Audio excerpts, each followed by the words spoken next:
Hey, what's up? MKBHD here, and welcome to your first look and hands-on of everything Apple just unveiled today at their 2025 September event. This is iPhone 17, 17 Pro, and 17 Air. Definitely get subscribed to be among the first to see the full reviews when they come out. But this is my first impressions, and I actually found it pretty simple to synthesize my thoughts on everything they announced today. Like, there is some good tech, there's some interesting new designs, and some questionable decisions, but the funny thing is, as I go to these events and as I think about all this stuff, what usually happens is I end up typically getting some texts from friends asking what I think of the announcements, and my mental task is to summarize everything I'm thinking about into one or two easily digestible sentences or just words to understand what's new and what happened. I don't want to tell them too much information. And so that's what I'm going to give you about each of the things Apple announced today. I'm going to give you my super compressed version of what I saw. So let's just start with the iPhone 17, right? The base new iPhones. My ultra simple summary for the iPhone 17 would be, hey, it got ProMotion and a better selfie camera, and the rest is mostly the same.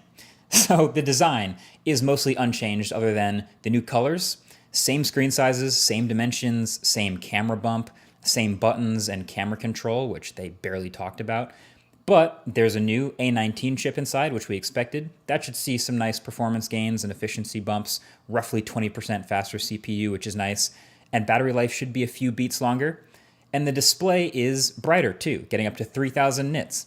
But this is the first time we are seeing a Pro-branded feature on a non-Pro iPhone, because every new iPhone across the range now has ProMotion. And it's the same ProMotion too. It's the adaptive 1 to 120 hertz.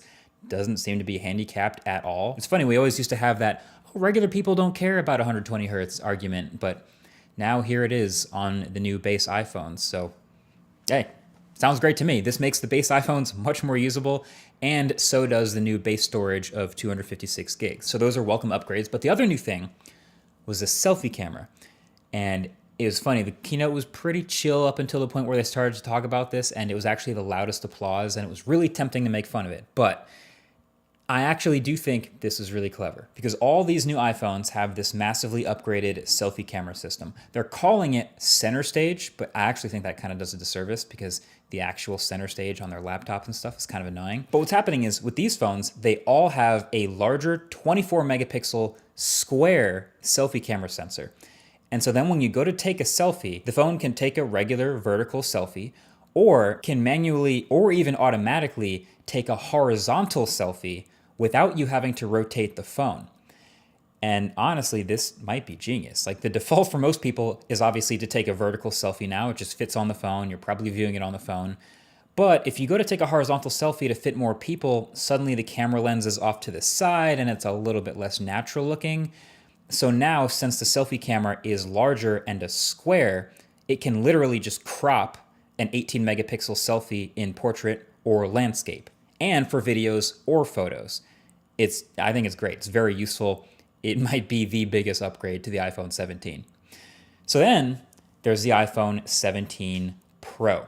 And my quick friendly summary of the Pro phones is, hey, they got better zoom and more battery and orange.